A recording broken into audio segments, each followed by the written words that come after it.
Britain's ruling Conservative Party turned on its leader. Members triggered a no-confidence vote in Theresa May. But Britain's Prime Minister has survived.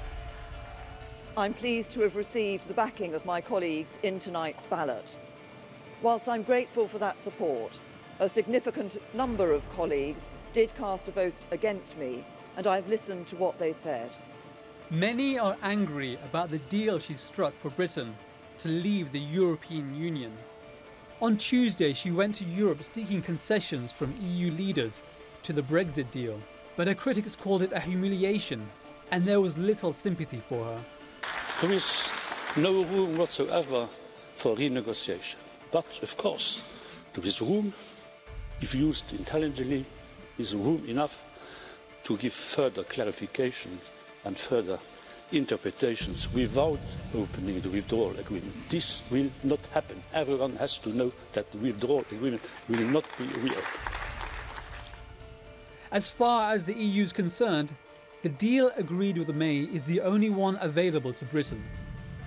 The UK's Parliament was meant to vote on the agreement on Tuesday, but since it was clear it would be voted down, May cancelled it. This is no longer a functioning government, and the Prime Minister must admit her deal is dead. Her shambolic negotiations have ended in failure, and she no longer has the authority to negotiate for this country when she doesn't even have the authority of her own party. So why is her deal so unpopular?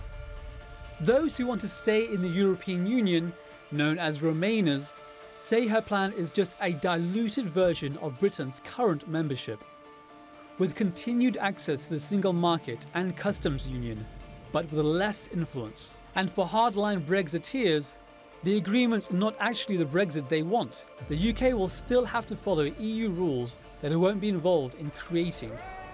Theresa May remains Prime Minister, but still doesn't have any support for her Brexit deal. So will there be another agreement? Or will Britain crash out of the EU on March 29th?